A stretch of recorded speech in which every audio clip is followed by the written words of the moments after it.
yesterday? What numbers did we get accomplished yesterday?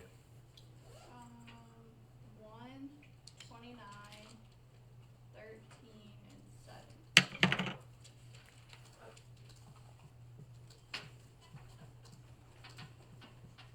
Okay, so I think it would be good for us to talk about maybe number 20. I think we need to talk about 28, 27. I think 31 would be a good one to talk about today.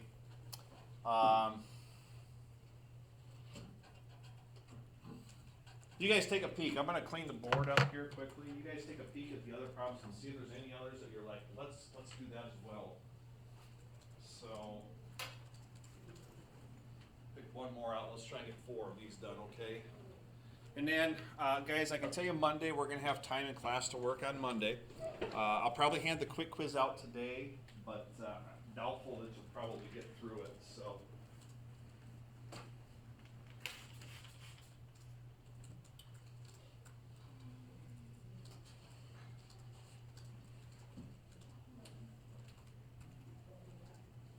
Can I go to the bathroom for a second? Yeah, you bet.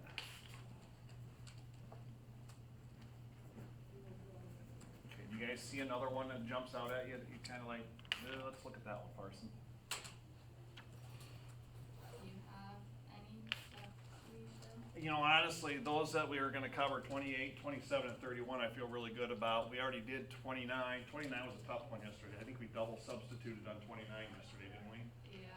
So, you know, the rules are great, but the rules are set up in a way that sometimes you got to substitute before you can use the rule. Sometimes you don't, and I think that's the hard part for kids. And just going to kind of walk you through it.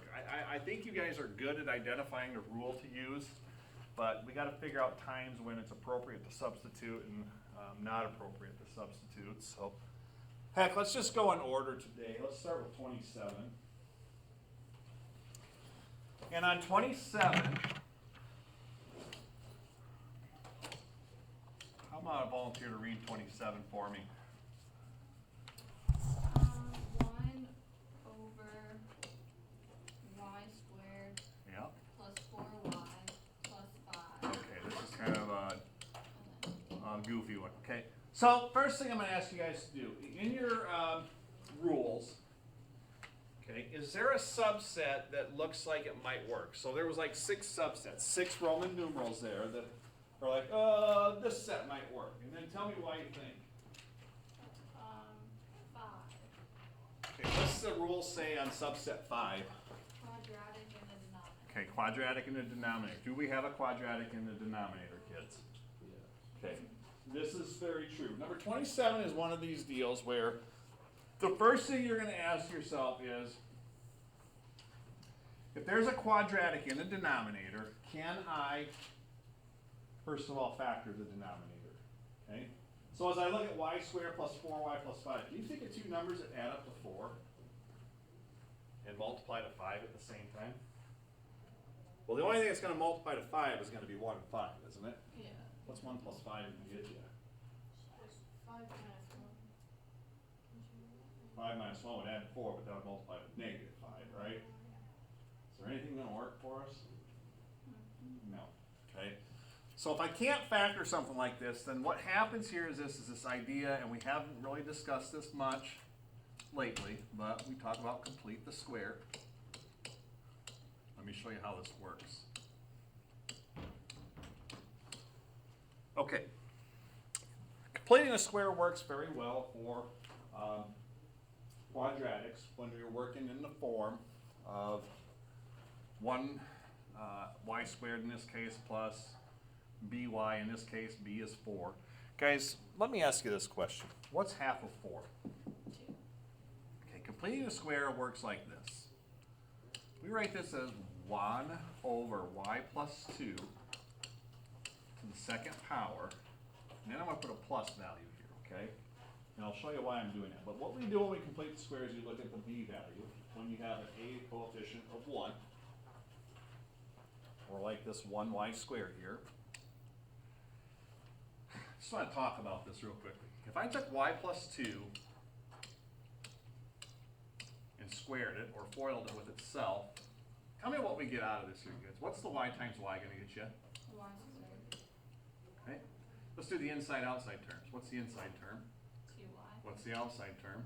2y. So that's gonna combine to what? 4y. Okay, quick question.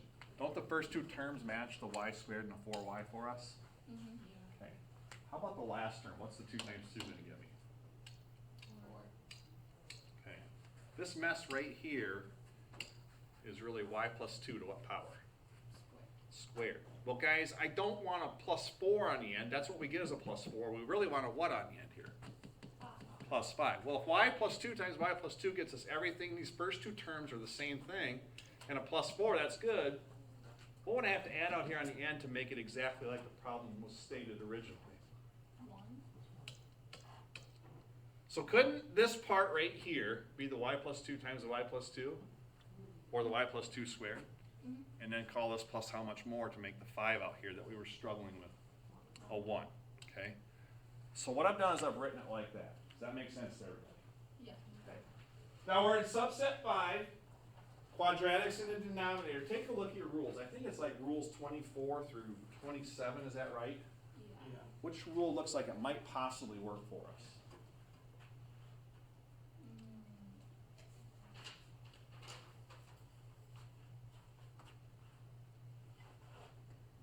You got a 1 up top, so that kind of limits your choices, doesn't it? Yeah. Which two? The 24, 26. Okay, which one looks like it might work closest? 24. Rule 24. Rule 24, there's a rule that's in there for the integral of, I believe it's 1 over x squared plus a squared, isn't it? Yeah. Okay, here's the deal, okay? This a squared is saying like some number times itself makes this value out here. So like if I had a 16 out here, what would the square root of 16 make? 4. Well, I've got a 1 out here right now, kids. So what's the a value gonna be for us? 1. Now, this here just says you have a single variable to what power? 2. Do I have that right here? No.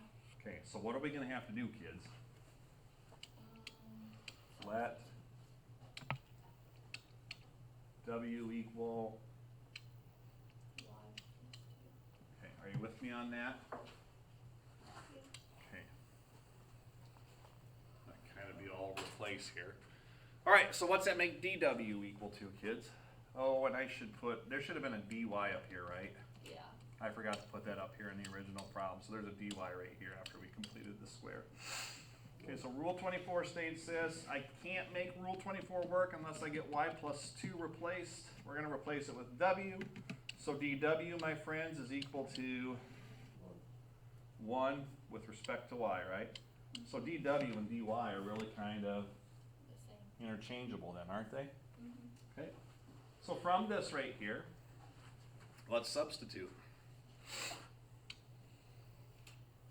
This is gonna become the integral of 1 over w squared plus really 1, which is 1 squared, right? Mm-hmm. Okay, here we go on this. I don't have the rule in front of me. Do you guys have the rule in front of? Oh, I do have it right here. You said rule 24? Okay, so guys, do you agree that right here, where it says for rule 24, it gives you a rule for the integral of 1 over x squared plus a squared? Yep. For our purposes, w is really the what? X. And what value is a again? 1. 1, okay? Let's go with it. What's the rule say there, kids, in rule 24? That that indefinite integral will be? 1 over a. Which is 1 over 1. Yep. All right, I'm listening. Arctangent. And then x over a. So in our case, it would be w over 1 Yep. plus c. Yep. Okay, so let's put this all back in terms of, what was our original variable, kids? Y. Okay, and what did we let w equal? Y plus 2. Okay. So the 1 over 1, kids, right here. Do I really need to put that out front there? No. 1 times something, it's just gonna be the same thing, right? So this is gonna become the arctangent, or the inverse tangent of What's going back in for your W? Oh, y plus, Do I need to really put that over 1, kids? nope. So it's the arctangent of y plus 2 plus c. Okay. So what number was that? 27? Mm-hmm. Okay. So in 27, I wasn't able to factor that. Break it down into x minus a and x minus b. Because take a look at rule number, oh, I don't know, rule number 26. You guys see that one? Mm-hmm. That's saying you can factor stuff. In fact, let me give you a number that you might be able to factor. Gracie, can I look at your book real quickly? Yeah. What with the quadratic in the denominator that you might be able to factor would be, okay, number 22 would be one. Okay, take a look at 22. I know we're not doing 22, but can you think of two numbers that add to 4 and multiply to 3 at the same time? So like in number 22, I'll write it over here on the board. This would be like a 1 over x plus 3 and an x plus 1. So your a value would be -3, your b value would be -1, and then you would actually use rule 26 on it. Because that one there, I was able to do what with the quadratic, kids? Was this one factorable in 22? Yeah. Yeah, so if I can't factor, what route do we have to go? Complete the square. Complete the square. You're always kind of looking at half of that b value. So I went y plus 2 to the second power. Why did we add 1 here, kids? Because it only added it 4. Yep, by foiling, this 2 and 2 only got us to 4 when we really needed to be at what value in the original problem? 5. Okay. All right, very good on 27. Anybody need more time with 27? Okay, did we do 28 in here yesterday then, or not? No. No? Okay, let's talk 28 and 31. How's that sound? Let me back up. Do you guys have everything you need there? This side of the room, you guys good? Middle? That side? All good? Okay. 28. Gracie, you want to fire away on that one, please? Yeah. 1 over x squared plus 4x plus 4 dx. Okay.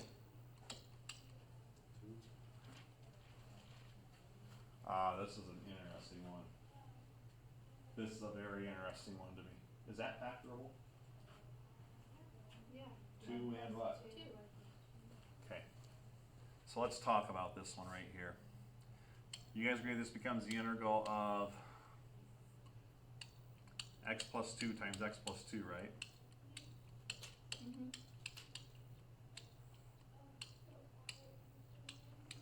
Okay.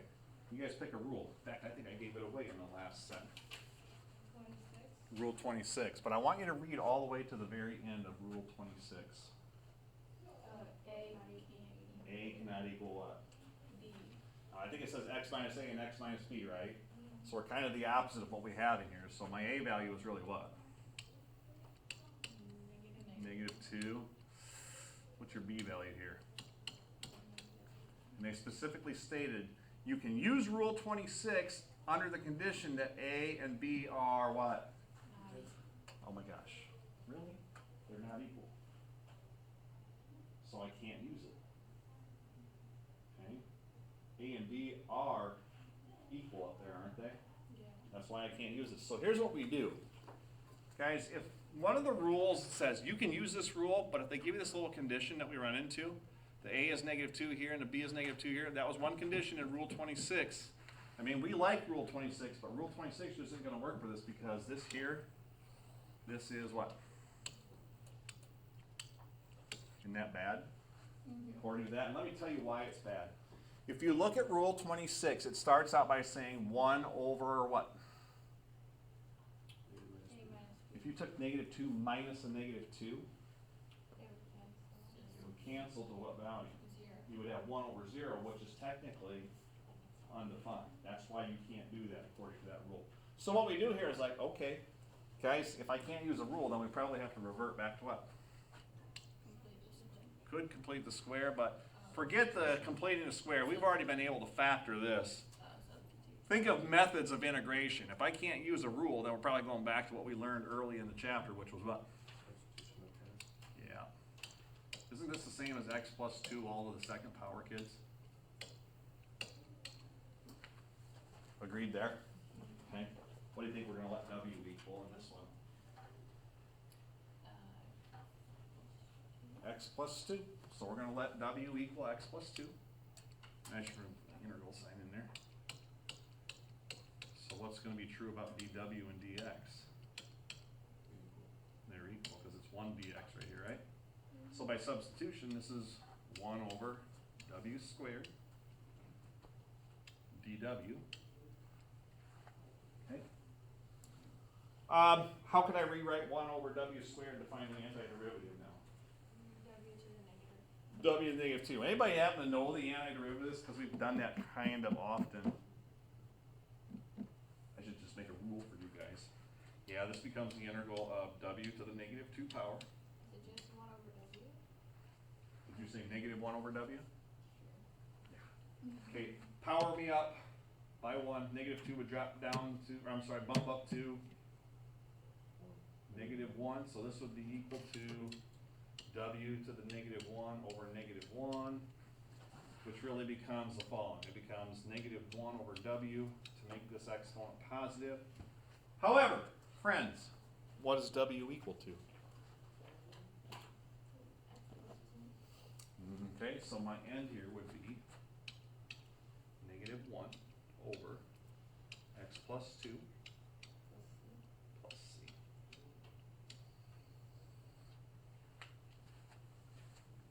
Okay. Guys, rule 26 looked really inviting after we factored, right? But we ran into a snag. And what was the snag there, kids? A and b were equal, which if we did the rule, it would have been 1 over a minus b, or 1 over 0, which would have meant your antiderivative is undefined. But we don't want that. Okay? So if a rule can't work given one of the situations that are, what kind of situations for that rule? Bad, then try and see if you can't revert back to substitution to make that work. Okay? All right. Kids, the problem I'm about to present to you might be one of the most difficult ones we're going to see. But I think it's going to make sense when we talk about it. All right? I want to ask you guys a question. First of all, do you have all this stuff down? I'll wait for you, Gracie. Take your time.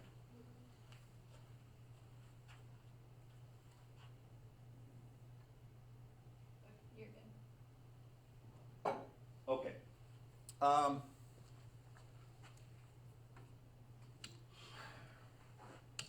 Think back to trigonometry.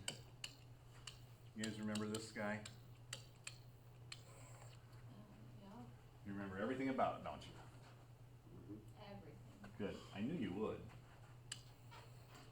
Okay, on a unit circle, 0 degrees starts right here. And as I move around the unit circle, half a turn right here, how many degrees is half a turn? 180. Okay. Now, do you remember how many radians half a turn is? No. 1.5. 1.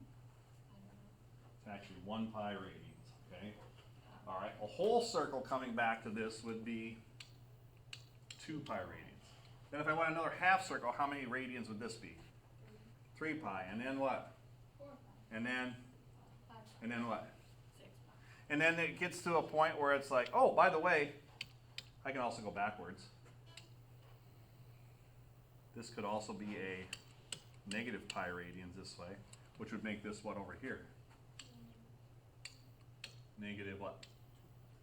2 pi radians, which would be negative 3 pi, negative 4 pi. I'm going the wrong way. No, I'm going the right way. Negative 5 pi, negative 6 pi. You want me to keep going, or do you get what I'm... I get what you're Okay. So here's the situation. Kleenex? There's some back there, I think.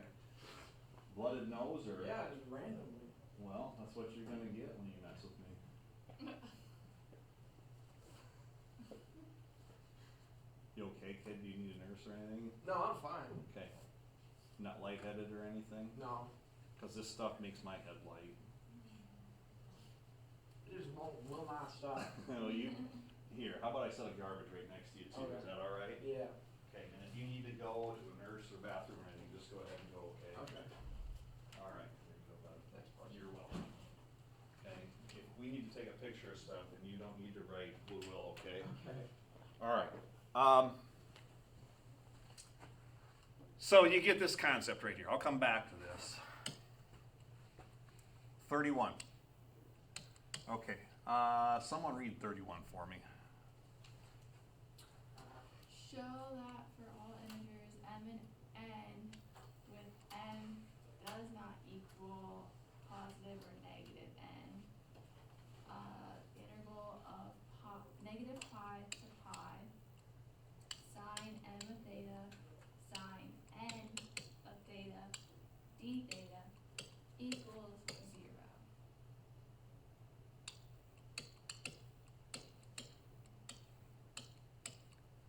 Okay, two things about this one. Number one, instead of just finding a general antiderivative, we're now looking at a definite interval, right? We want value to this.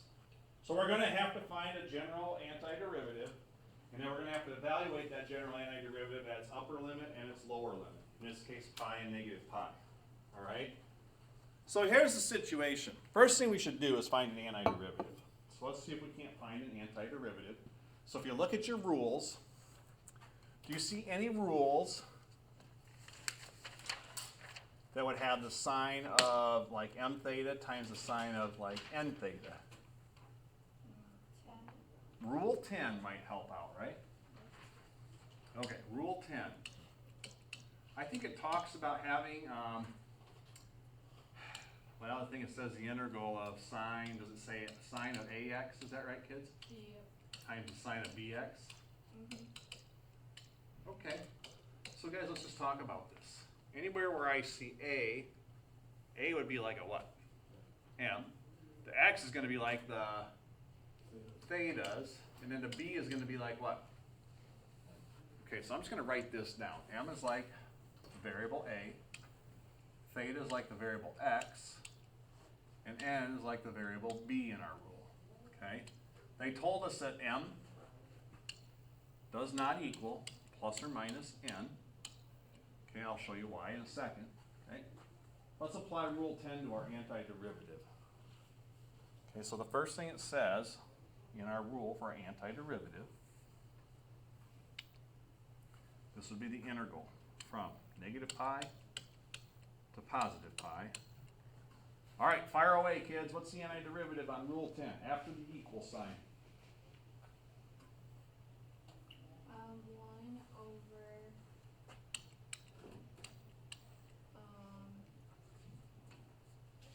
e squared minus a squared. So in our case, n squared minus what?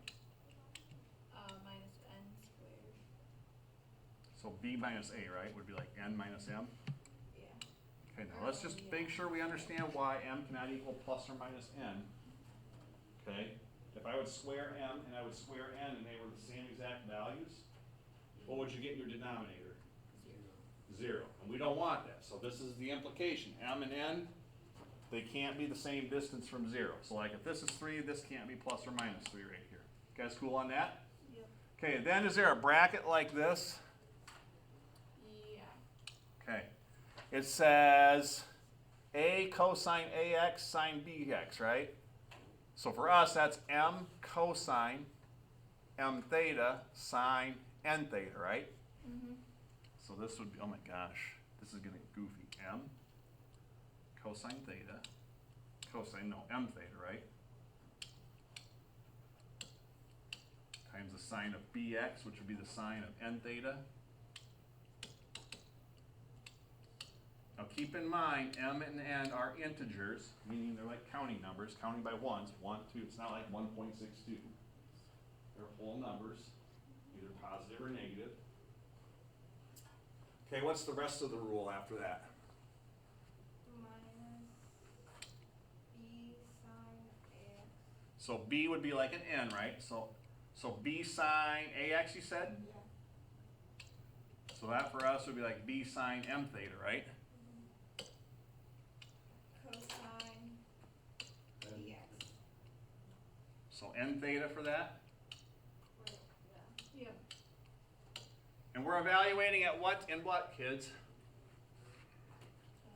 Negative pi to pi. Negative pi to positive pi. So here's what this says, kids. This says everywhere where there's a theta, everywhere there's a theta, we gotta plug pi in and see what that equals. Okay. Now, I can write a lot of stuff down, make you write a lot of stuff down, or I can kind of show you where some goofy things are gonna happen to make this be a lot less right now. Yeah. And I can explain that to you. Who wants to do a whole lot of writing? Who wants to do less writing but get a good explanation? Now let's talk about this. Let's go back to that little unit circle thingy, okay? So right here, kids, when we talk about sine and cosine relative to either 1 pi radian, 2 pi, 3 pi, 4 pi, anytime that we're working with integers, anytime that I say, okay, like that n theta, when I plug pi in for theta, that's telling you right here that your point that you're landing at on the unit circle is either here or over here. Okay? Let's just talk about the case where maybe I went an odd number of revolutions, like 3 pi radians. Okay, so I went 3 pi radians. Here's 1 pi, 2 pi. 3 pi radians ends over here, doesn't it? Okay, let's just talk about like an odd number. Okay, over here at this point, kids, the sine over here, the sine is a distance above or below the origin. So how far above or below the origin am I? 0. Okay. Now the unit circle always has a radius of 1, so this is like a point out here, which is 1 unit to the left. So the cosine here is like the distance left or right of the origin. So the cosine over here at this point is going to be what? Okay. Let's talk about over here. And I don't care what it is. It could be 7 pi, 90 pi. It could be m pi or n pi that ends up over here. The cosine's still going to be what value? Okay. Over here, talk to me about the sine value again. How far above or below the origin are you? 0. Sine's going to equal 0. Over here, though, going right, again, unit circle, radius is 1, so what would the cosine be over here? 1. Okay, let's just talk about this right here, kids. I don't care what I have in there for m or n. If you have 28 pi, what's the sign going to be? 1. If Or you 0. 0, right? If you have 99 pi, what's the sign going to be? If you have negative 807 pi, what's the sign going to be? Because you're either going to land straight left or completely left or completely right of the origin. So here's the situation. If I come back to what we have for an antiderivative, think about this. Look at this part right here. We're going to do f of pi. We're going to plug a pi in here. We're going to plug a pi in here. We're going to plug a pi in here. We're going to plug a pi in here. Now if you plug 4 pi's in yourself, you're going to be hurting in your belly. All right? But in this situation, well, this can either only be m times pi, right? Right. This is the first one I'm plugging in right here. This can only be plus or minus what? 1. So this is like plus or minus 1 times what variable out front here still? M. Okay, but what did we say about the sign of any number or any integer times pi? It was always going to be what? 0. 0. So we're going to have 0 times either plus or minus 1 here times what? M. So this is really going to become 0 here, right? So this part right here, no matter what I plug in, well, I shouldn't say that. When I plug pi in right there, I don't care what m and n are. It's going to be what value over here on the left so far. 0. And when I plug pi into this part, you said the sine of m pi was also going to be what? 0. So isn't this first f of pi going to be 0 minus 0? Which is what? 0. F of pi has got to be what then? 0.